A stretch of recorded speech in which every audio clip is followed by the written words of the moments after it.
Okay, in the previous class, we had started the topic Gauss law and magnetism, right? The relation between Gauss law and magnetism. Fine.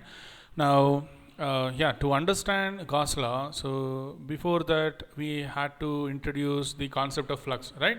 Now, as I told you, Gauss law is applicable for electric field. We'll use Gauss law for electrostatics as well as magnetism also, right? Now, yesterday, even Aray sir has actually taught you. So flux, right? Electric flux, it is phi E, we'll write. Okay, phi E for electric flux. So it is given as E dot A. Okay, E dot A. Now, what it is? So this is a area vector. Let us say area vector is like this. Then electric field lines are this way, say in some random direction. Fine. So these are electric field lines. Now the angle between the electric field lines and the area vector, so that is actually considered to be the theta, whatever we say, right? Now that is considered to be the angle between electric field and the area vector, right?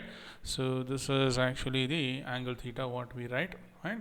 So this phi E electric flux eventually it turns out to be E A cos theta. Okay, fine, right. Now let us see how this Gauss law actually applies for electrostatics. Okay, right, fine. Okay, now what we'll do is we'll take a closed surface. Okay, we are going to define what is the definition of Gauss law for electrostatics. Okay, so closed surface, fine. Now what Gauss law for electrostatics, because we have to compare Gauss law for electrostatics as well as for magnetism. Okay, Gauss law for electrostatics. So what it says is the total flux. Okay, so it says the total flux coming out of a closed surface. Okay, coming out of a closed surface.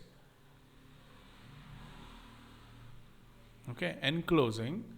Now this closed surface is enclosing a charge. Okay, enclosing a charge Q, let us say.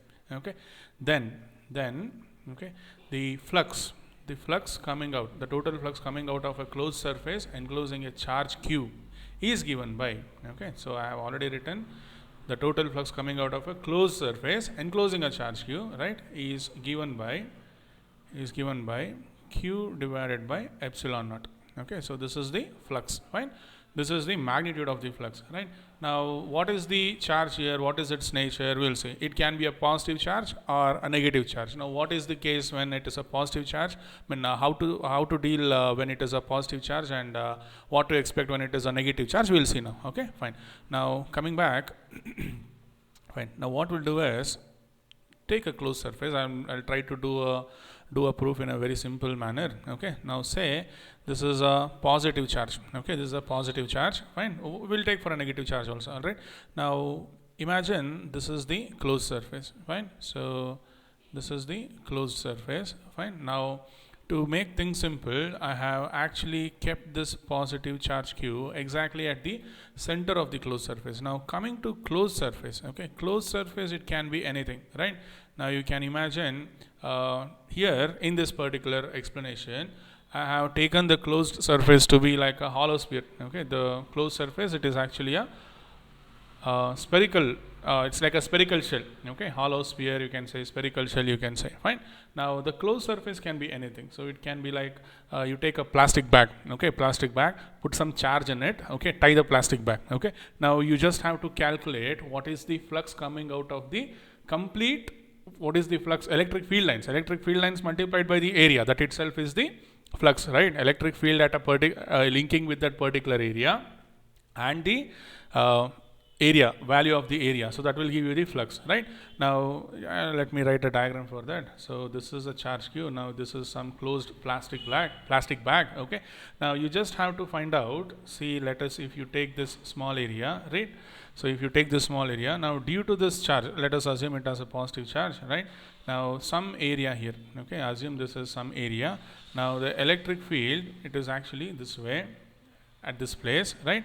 And the area vector, okay, and the area vector is like this, let us say, okay.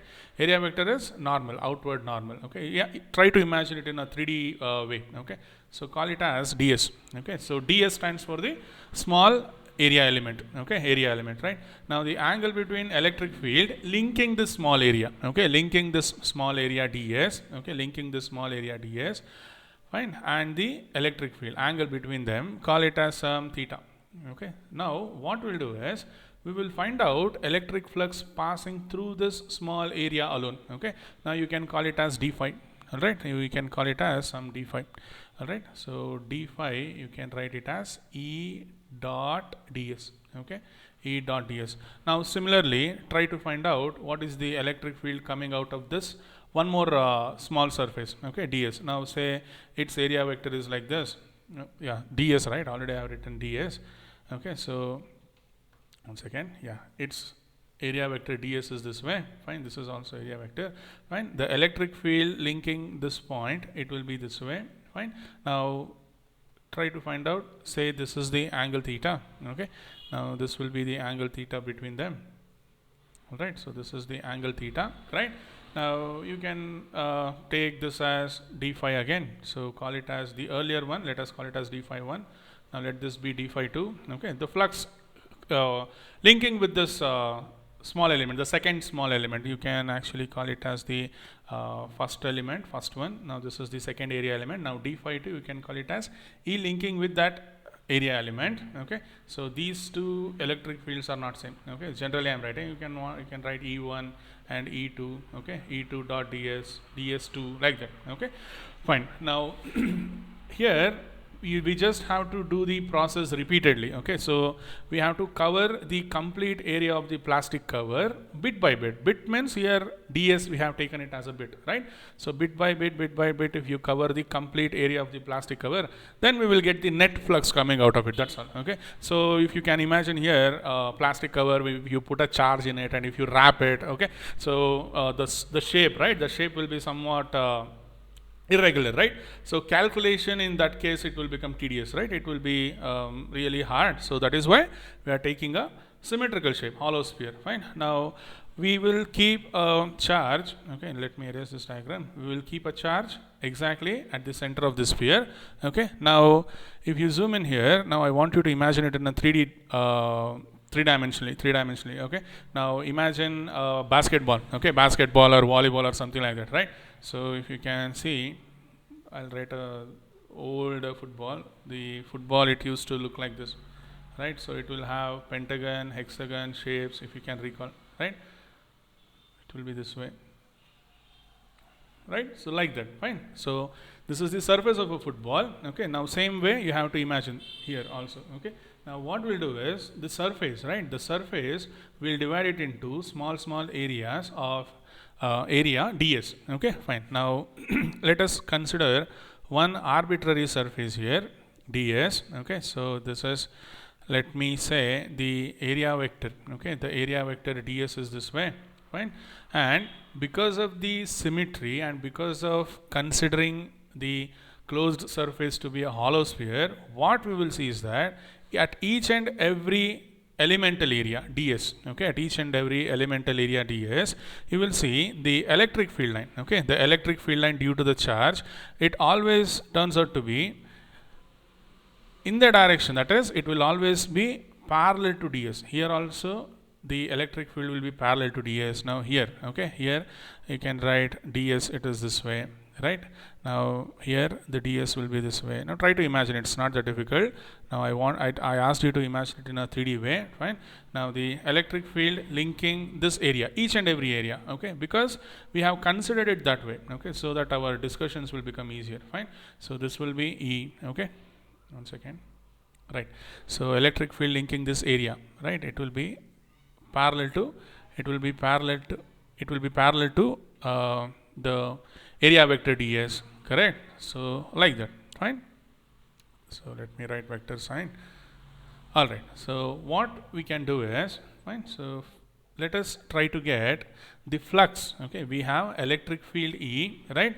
So we have electric field E linking the linking with the, or you can say passing through this small area ds, right? Now the flux passing through the elemental area ds, okay, so you can write it as d phi, okay, so d phi you can write it as E dot ds, correct?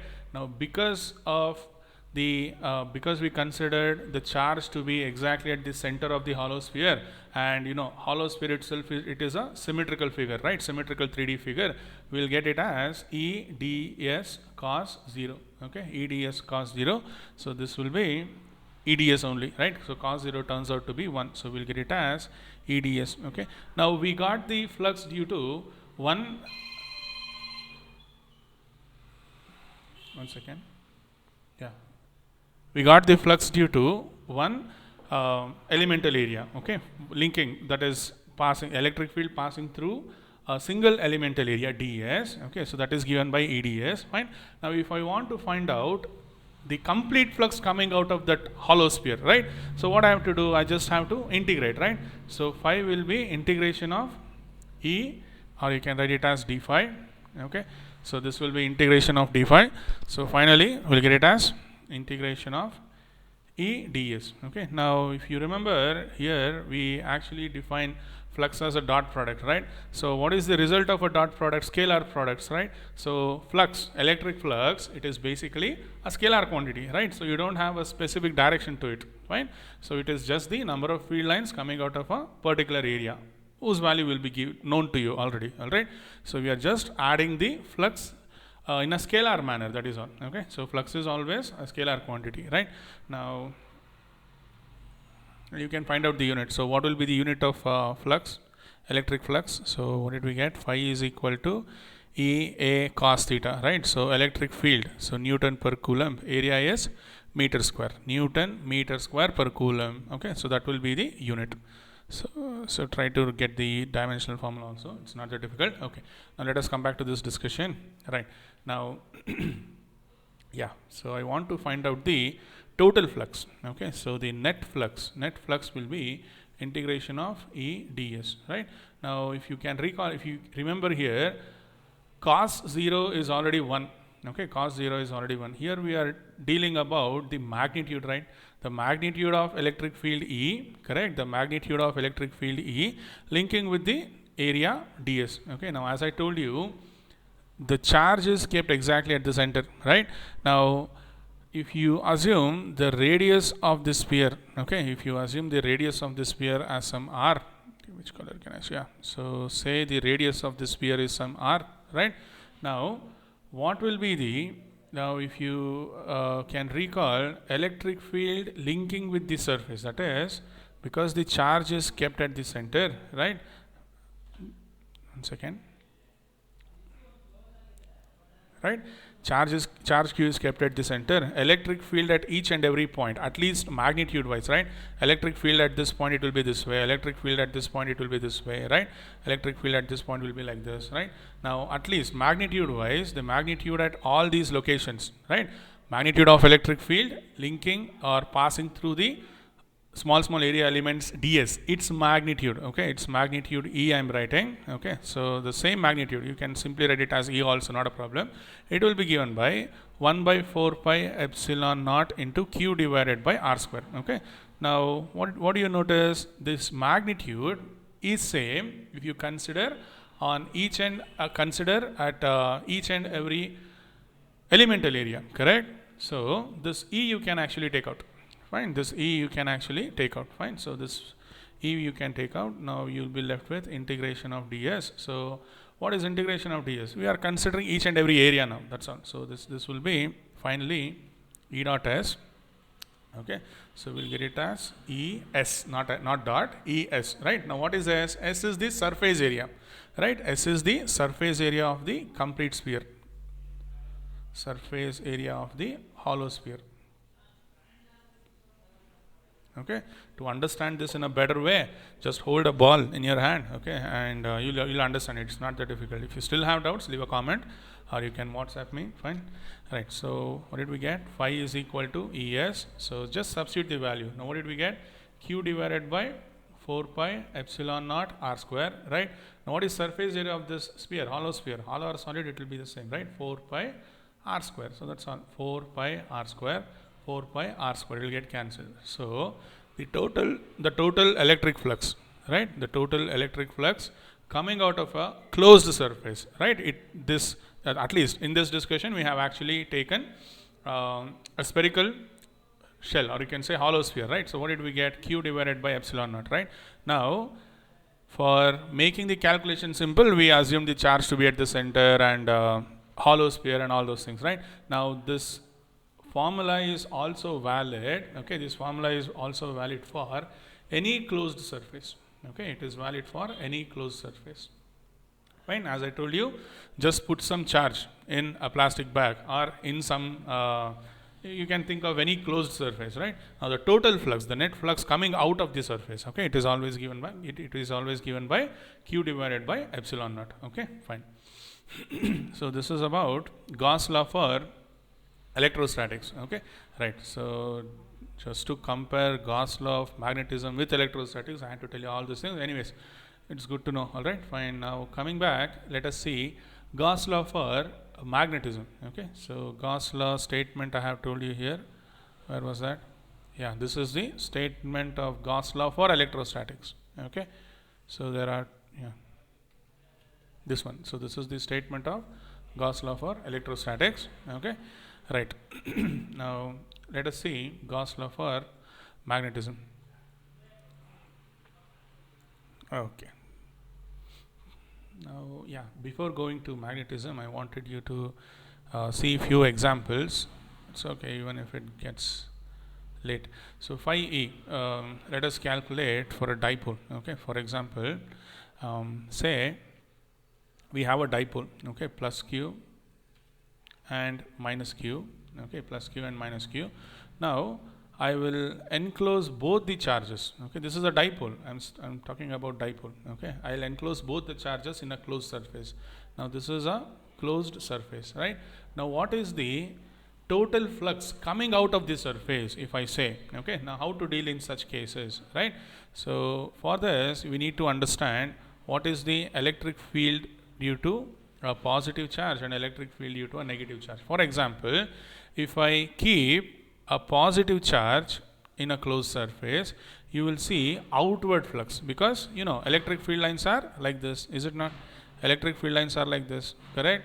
Now electric field into area, electric field into that small area, electric field multiplied by the small area, we will keep doing and we will finally integrate, right? So this actually refers to outward flux, okay, outward flux. So if you simply have a positive charge in a closed surface, you will see outward flux. Electric field lines are, you feel that field lines are coming outside, right? Now if you have a negative charge and if you enclose it in an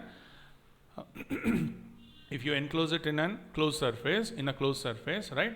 So you will see, you know, electric field lines due to a negative charge, it will be towards the negative charge, right? So here we will see inward flux, okay? So in this case we will actually see inward flux, okay, right, fine. Now now let us come to dipole now, okay? Let us come to dipole. Now what is the charge enclosed? So here generally we'll write this q, right? In this expression we'll actually write it as qen, okay? So that means the charge enclosed by the closed surface, right? So qen will write, okay? Now what is the net charge enclosed by this closed surface? Means it's zero actually, correct? You know, dipole, it is a combination of equal and opposite charges, right?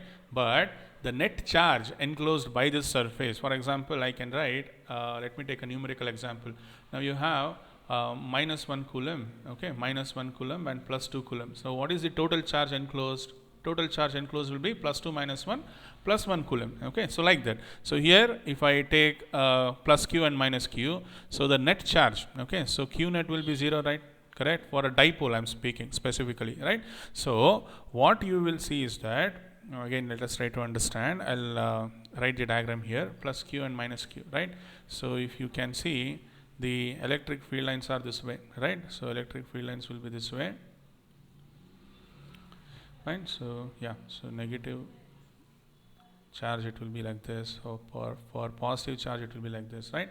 Now if you enclose it with a closed surface, now this is actually a closed surface, let us say, Okay, now this is a closed surface. Now what you see here, do you think the net flux is 0? Actually it is 0. How? Let us try to understand. See here we have some, if you look into this region, okay, if you look into this region, we have some outward flux, correct? At least in this region. See, 3 arrows I have written.